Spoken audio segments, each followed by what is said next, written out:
another day, another vlog na naman po tayo. Ito po, nandito po kami ngayon sa pier ng Maldives. Malapit, dyan din po yung sa airport mismo. Sasakay po kami dyan, o yun, speedboat, yun po kami sasakay.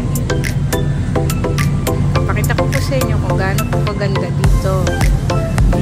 Dito pa lang sa pier, green na green na po.